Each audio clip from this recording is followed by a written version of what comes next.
আসসালামু আলাইকুম ওয়া রাহমাতুল্লাহ। বিসমিল্লাহ আলহামদুলিল্লাহ ওয়াসসালাতু ওয়াসসালামু আলা রাসূলিল্লাহ আম্মা বাদ। আমাদের ধারাবাহিক যে ক্লাস মুতুনু তালিবুল ইলম চলছে, আলহামদুলিল্লাহ এটার মাধ্যমে আমরা তাওহীদ সম্পর্কে স্বচ্ছ ধারণা অর্জন করতেছি, তাই না? ইনশাআল্লাহ। তো আমরা 4টি কাওয়াইদ শেষ করেছিলাম গত ক্লাসে। আজকের ক্লাসে আমরা জানব এমন 4টি মাসআলা আছে যে 4টি মাসআলা সকলের জানা ওয়াজিব, সবাইকে জানতে হবে এই 4টি মাসআলা। এই 4টি মাসআলা যদি কেউ না জানে তাহলে সে পরকালে মুক্তি পাবে না। এই ব্যাপারে কি বলছেন দেখো, বিসমিল্লাহির রহমানির রহিম। ইলাম, ইলাম অর্থ কি? সবাইকে তিনি বলছেন যে তুমি জেনে রেখো, রাহিমাকাল্লাহ, আবার মাঝখানে তোমাকে দোয়াও দিয়ে দিলেন। রাহিমাকাল্লাহ মানে কি? আল্লাহ তোমার উপর রহম করুন। মানে লেখক আমাদেরকে বলছেন তুমি এই জিনিসটা জেনে রাখো আর আল্লাহ তোমার প্রতি দয়া করুক। অর্থাৎ আল্লাহর দয়া যাদের উপরে হবে তারাই এই বিষয়গুলো জানতে পারবে, সবার এগুলো জানার সুযোগ হয়ে ওঠে না। তো তিনি বলছেন ইলাম রাহিমাকাল্লাহ, তুমি জেনে রাখো আল্লাহ তোমার প্রতি সদয় হন, দয়া করুন। কি জানতে হবে? আন্নাহু ইয়াজিবু আলাইনা, যে নিশ্চয় আমাদের উপরে ওয়াজিব হচ্ছে তাআল্লুমু আরবাঈ মাসাইলা, 4টি মাসআলা জানা। তাইলে প্রত্যেক মুসলিম নরনারীর উপর 4টি মাসআলা আছে যে মাসআলাগুলো জানা ফরজ, ঠিক আছে? ওয়াজিব, ওয়াজিব মানে এখানে ফরজ অর্থেই, ওয়াজিব ফরজ অর্থেও আসে, ওয়াজিব অর্থেও আসে। আচ্ছা যাই, এখন এই 4টি মাসআলা কি কি? আল উলা, প্রথমটা হচ্ছে আল ইলম, জ্ঞান অর্জন। 4টি মাসআলা মানে এখানে 4টা বিষয় আর কি। 4টা বিষয় সম্পর্কে জানা বা 4টা বিষয় বাস্তবায়ন করা প্রত্যেক মুসলিম নরনারীর কর্তব্য, এটা তাকে করাই লাগবে। এই 4টার কোনোটা বাদ দিলে সে পরকালে বাঁচতে পারবে না, ক্ষতিগ্রস্ত হয়ে যাবে। তো তিনি বলছেন আল উলা আল ইলমু, প্রথমটা হচ্ছে প্রত্যেকটা মানুষের প্রথম কাজ হচ্ছে ইলম বা জ্ঞান অর্জন করা। কিসের জ্ঞান, কিসের ইলম? আজকে তো আমরা অনেক জ্ঞান বিজ্ঞান বাড়ছে না, বিভিন্ন বিদ্যা বিভিন্ন জন অর্জন করতেছে, কিন্তু কোন জিনিসের ইলম অর্জন করা ফরজ হয়ে গেছে তার উপরে এটা অনেকে জানে না। এই দেখো তিনি বলে দিচ্ছেন ওহুয়া, আর তা হচ্ছে মারিফাতুল্লাহ, অর্থ কি? আল্লাহর পরিচয়। প্রত্যেকটা মানুষের উপরে প্রথম দায়িত্ব হচ্ছে আল্লাহ সম্পর্কে জানা। তার স্রষ্টা আল্লাহ না, যিনি তাকে সৃষ্টি করেছেন তাকে চিনবে, এটাই হচ্ছে স্রষ্টার সৃষ্টি করার দাবি, যে আল্লাহ সম্পর্কে ইলম অর্জন করা। আল্লাহকে, আল্লাহ কি করেন, কি করলে আল্লাহর হক আদায় হবে, এই ইলমটা সবার অর্জন করা লাগবে। 2 নম্বর ইলম অর্জন করতে হবে ওয়া মারিফাতু নাবিয়িহি, নবী সম্পর্কে।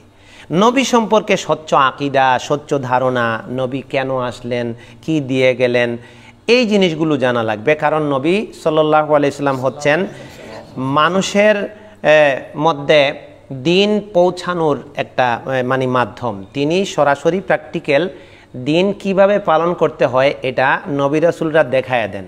আল্লাহ ওহী পাঠিয়ে দেন নবী রাসূলদের কাছে, আর নবী রাসূলরা এটা বাস্তবায়ন করে মানুষের কাছে সহজ করে উপস্থাপন করেন যে এই শরীয়ত আসছে, এটা এইভাবে এইভাবে আমল করতে হয়। এই জন্য নবীদেরকে চিনতে হয়, নবীদেরকে বাদ দিয়ে শরীয়ত বোঝা যাবে না।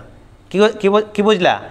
নবীদেরকে বাদ দিয়ে শরীয়ত বোঝার কোনো সুযোগ নাই, কারণ আল্লাহ ওহির মাধ্যমে তার বিধান পাঠান আর নবীর মাধ্যমে ওটা বাস্তবায়ন করে মানুষকে শিখাইয়া দেন, বুঝাইয়া দেন। এই জন্য 1 নম্বরে জানতে হবে আল্লাহ সম্পর্কে, আল্লাহর পরিচয় জানতে হবে। 2 নম্বরে নবী সম্পর্কে জানতে হবে, নবীর ইলম অর্জন করতে হবে, নবীর ব্যাপারে আমাদের দায়িত্ব কি, কেন তিনি এসছেন, কি নিয়ে এসছেন, কি আমাদেরকে দিয়ে গেলেন, হ্যাঁ, এই বিষয়গুলো। 3 নম্বর হচ্ছে ওয়া মারিফাতু দীনিল ইসলাম, ইসলাম এটা কি, এই জিনিসটা সবার জানা লাগবে।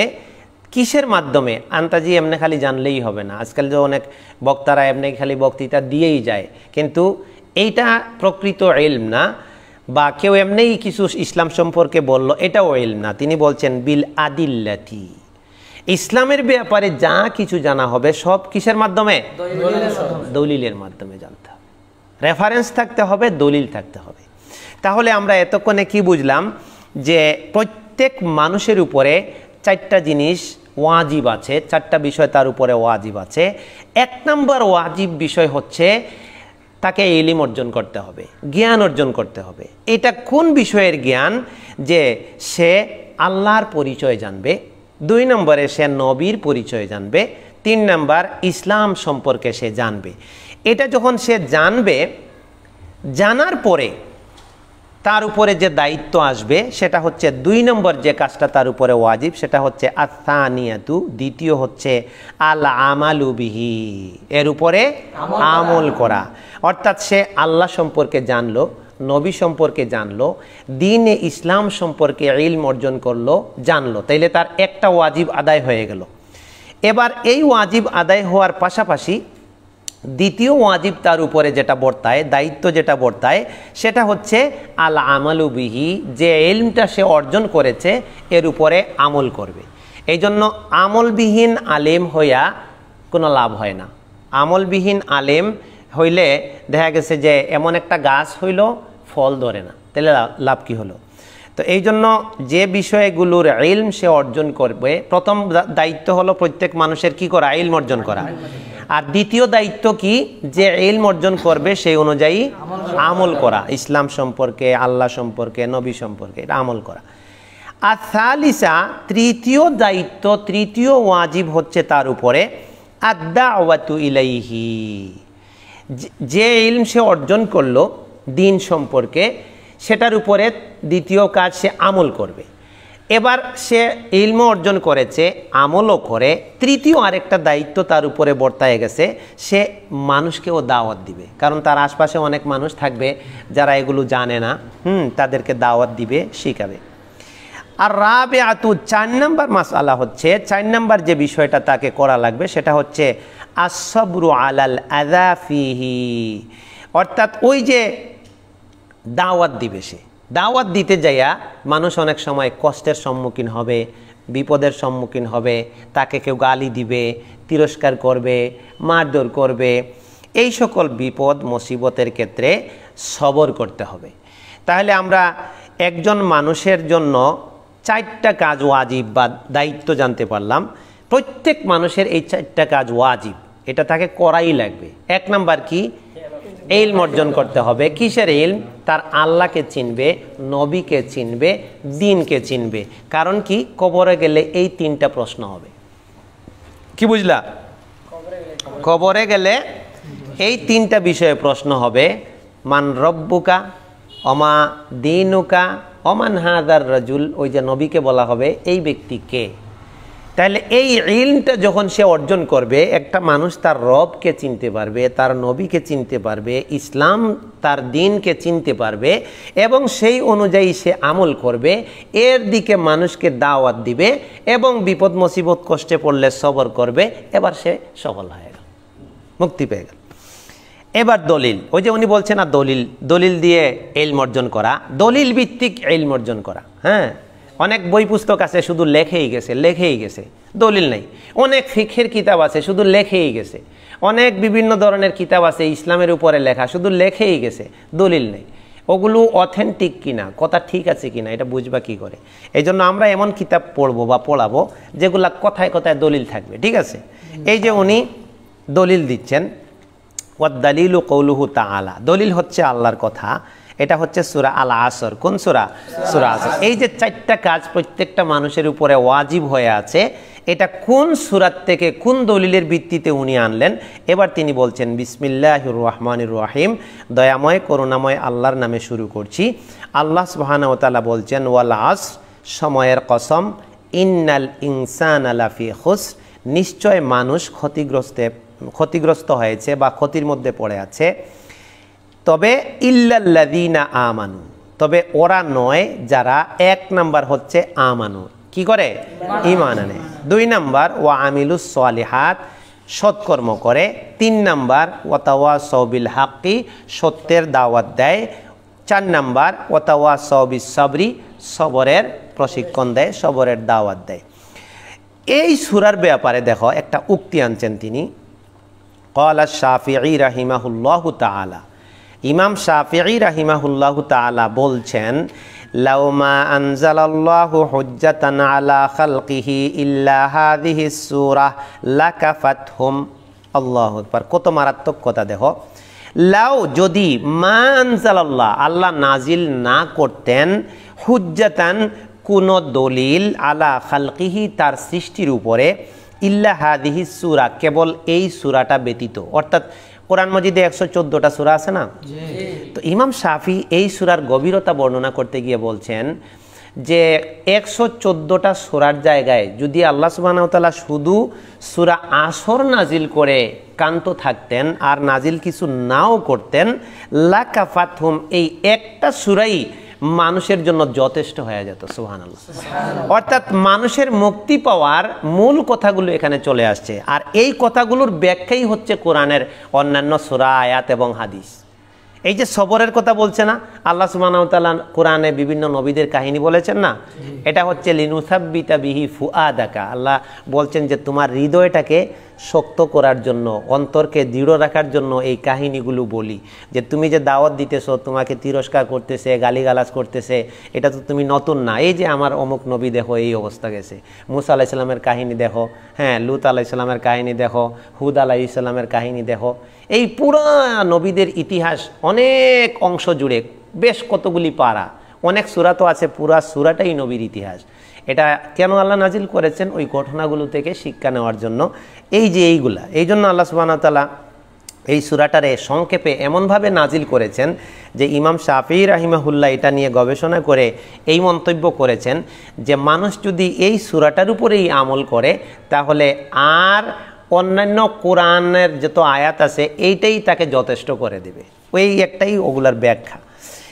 তো আমরা জানলাম যে প্রত্যেকটা মানুষের উপরে 4টা দায়িত্ব আছে। একটা হচ্ছে ইলম অর্জন করা, কি সম্পর্কে? আল্লাহ সম্পর্কে, নবী সম্পর্কে, দ্বীন সম্পর্কে। তারপরের কাজ হচ্ছে এর উপরে আমল করা, তারপরের কাজ হচ্ছে এর দিকে দাওয়াত দেওয়া, তারপরের কাজ হচ্ছে সবর করা। দলিল কি? সূরা আসর। আর ইমাম শাফিঈ কি বলেছেন এই বাক্যটা মুখস্থ করে নিতে হবে যে আল্লাহ যদি এই সূরা আসর ছাড়া আর কোনো দলিল তার সৃষ্টির উপরে নাজিল নাও করতেন, তারপরেও এই সূরা যথেষ্ট হয়ে যেত মানুষের ভালো হওয়ার জন্য, দুনিয়া আখিরাত সফল করার জন্য এই একটা সূরাই যথেষ্ট হয়ে যেত। এবার দেখো, প্রথমে কি বলছিলেন যে ইলম অর্জন করতে হবে, তাই না? এই ইলম অর্জন করতে গিয়ে তিনি একটা দলিল আনতেছেন যে প্রথম কাজ হচ্ছে ইলম অর্জন করা। এটা আমরা জানলাম কোত্থেকে? প্রত্যেকটা জিনিসের তো দলিল থাকবে, তাই না? তো তিনি যে এখানে বললেন যে প্রত্যেকটা মানুষের উপরে 4টা দায়িত্ব আছে, এর মধ্যে 1 নম্বর দায়িত্ব হচ্ছে জ্ঞান অর্জন, ইলম অর্জন। এর তিনি দলিল আনতেছেন। কি দলিল?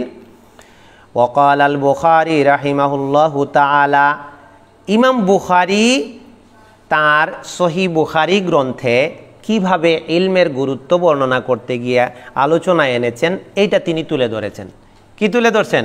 ইমাম বুখারী যেভাবে বাব অধ্যায় রচনা করেছেন এটা তিনি এখানে নিয়ে আসছেন। যে কাল আল বুখারী রাহিমাহুল্লাহ, আল্লাহ তার প্রতি রহমত নাজিল করুন, ইমাম বুখারী বলেছেন, বাবুন, একটা অধ্যায়, বাবুন অধ্যায়, আল ইলমু কাবলাল কওলি ওয়াল আমালি। আল ইলমু মানে জ্ঞান অর্জন করা, এটা জরুরি হয়ে গেছে। কাবলা মানে কি? আগে, পূর্বে। আল কওলি অর্থ কি? কথা। ওয়াল আমালি মানে কি? আমল করা। আমরা এই যে কথা বলি না, দাওয়াত দিতে কি করা লাগে? কথা বলা লাগে না? তে তুমি দিন সম্পর্কে কথা বলবা, কাউকে কিছু বুঝাবা, অথবা একটা বিষয়ের উপরে তুমি আমল করবা যে এটা শরীয়ত, তুমি এটাতে নেকি পাবা, এই ধরনের কোনো আমল করবা। তো যে কোনো দিন সম্পর্কে যে কোনো কথা বলার আগে এবং দিনী বিষয়ে কোনো আমল করার আগে এই বিষয়ের কি অর্জন করা লাগবে? ইলম বা জ্ঞান অর্জন করা লাগবে। এটা তো হইল ইমাম বুখারীর কথা। তো ইমাম বুখারী আবার কোত্থেকে আনলেন? এরও তো দলিল লাগবে, তাই না? কারণ ইমাম বুখারী তো আর নবী নন, তিনি একজন মুহাদ্দিস, তিনি একজন হাদিস বিশারদ, হ্যাঁ, হাদিসওয়ালা। তো তিনি যখন এই কথা বললেন, তিনি কোন দলিলের ভিত্তিতে আনলেন? তিনি বলছেন ওয়াদ-দালিলু কওলুহু তাআলা, এই কথা ইমাম বুখারী বলছেন যে আমি যে বললাম ইসলামের ব্যাপারে কথা বলার আগে এবং ইসলামের উপরে কোনো বিষয়ে আমল করার আগে তোমাকে ওই বিষয়ের ইলম অর্জন করা লাগবে, জ্ঞান অর্জন করা লাগবে। এর দলিল হচ্ছে সূরা মুহাম্মদ আয়াত 19, ফালাম আন্নাহু লা ইলাহা ইল্লাল্লাহ ওয়াস্তাগফির লিযামবিক ফাবাদা বিল ইলমে ক্বাবলাল কওলি ওয়াল আমালি। দেখো আল্লাহ বলছেন ফালাম, তুমি জানো, ইলম অর্জন করো, আগে বুঝো, পড়াশোনা করো। কিসের উপরে? লা আন্নাহু লা ইলাহা ইল্লাল্লাহ, যে আল্লাহ ছাড়া কোনো ইলাহ নেই, কোনো সত্তা নেই, কোনো সত্যিকার মাবুদ নেই, আল্লাহ ছাড়া কোনো প্রকৃত উপাস্য নেই। এই কথার উপরে তুমি পড়াশোনা করো, এই বিষয়ে তুমি ইলম বা জ্ঞান অর্জন করো। এরপরে ওয়াস্তাগফির লিযামবিকা, তুমি তোমার গুনার জন্য ক্ষমা প্রার্থনা করো। ফাবাদা বিল ইলমি, তিনি ইলম দিয়ে, অর্থাৎ আল্লাহ এখানে বক্তব্যটা শুরু করেছেন প্রথমে কি দিয়ে? ইলম অর্জনের গুরুত্ব দিয়ে, যে আগে ইলম অর্জন করো। এটা ক্বাবলাল কওলি ওয়াল আমালি, কথা এবং আমল শুরু করার আগে। এইখান থেকে আমরা খুব গুরুত্বপূর্ণ জিনিস পাইলাম যে এই যে আজকে অনেকে শুধু ভাইরাল হওয়ার চিন্তা, যত তাড়াতাড়ি ভাইরাল হওয়া যায় এটা জীবনেও করা যাবে না। কেন? যে বিষয়ে কথা বলতে হবে সেই বিষয়ে আগে পরিপক্ক জ্ঞান অর্জন করতে হবে, এরপরে ওই বিষয়টার উপরে আমলের মাধ্যমে নিজের মধ্যে তাকওয়া অর্জন করতে হবে। কারণ ইন্নামা ইয়াখশাল্লাহা মিন ইবাদিহিল উলামা, আলেমরাই তার বান্দাদের মধ্যে আল্লাহকে বেশি ভয় করে। তাই আমি যদি আল্লাহর ভয় আমার মধ্যে না জাগে তাহলে তো আমি আল্লাহর কাছে প্রকৃত আলিম হিসেবে পরিচিত হতে পারছি না। এই জন্য একটা বিষয়ে আমরা যখন ইলম অর্জন করব, আমরা যখন একটা বিষয় জানব, তখন এটার নিজেদের মধ্যে আমলে আনবো, নিজেরা এটাকে বাস্তবায়ন করব, তারপরে যাইয়া মানুষকে দাওয়াত দিব, তখন ওইটা ফলপ্রসূ হবে, কাজে লাগবে। এখন আমি ইলম অর্জন করার আগেই দাওয়াত দিতে শুরু করলাম, আমি দেখা গেছে যে আমার আমলে নাই, শুধু জানলাম, আমল নিজে না করে মানুষকে বলা শুরু করে দিলাম, এটার আসর হবে না, তাসির হবে না। এই জন্য নিজেকে বেশি ফোকাস করার চেয়ে, মানুষের সামনে নিজেকে বেশি জাহির করার চেয়ে, বেশি ফোকাস করার চেয়ে নিজের ইলমের গভীরতা আগে বাড়াতে হবে। ইলমের গভীরতা বাড়াতে হবে, অধিক ইবাদতের মাধ্যমে আল্লাহর সাথে সম্পর্ক তৈরি করতে হবে।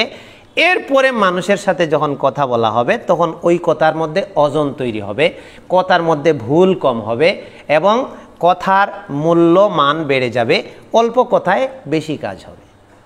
বোঝা গেছে এবার ফর্মুলাটা? এই জন্যই ইমাম বুখারী রাহিমাহুল্লাহ এইভাবে এটাকে সাজিয়েছেন, আল ইলমু ক্বাবলাল কওলি ওয়াল আমালি।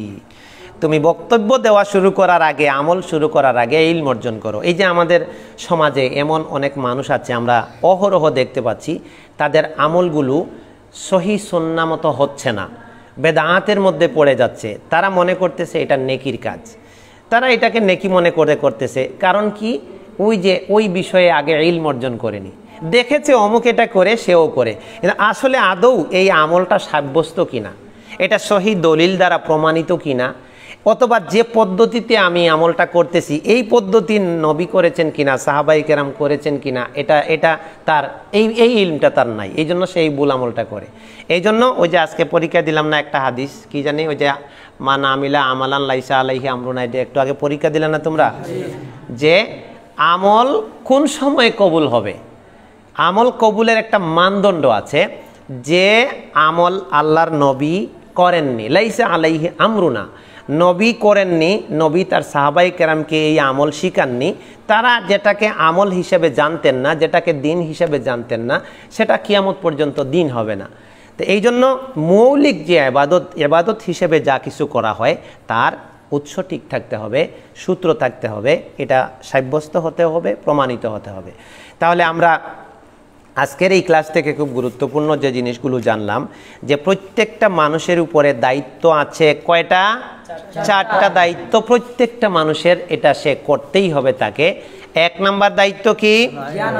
ইলম অর্জন করা, জ্ঞান অর্জন করা। কিসের জ্ঞান?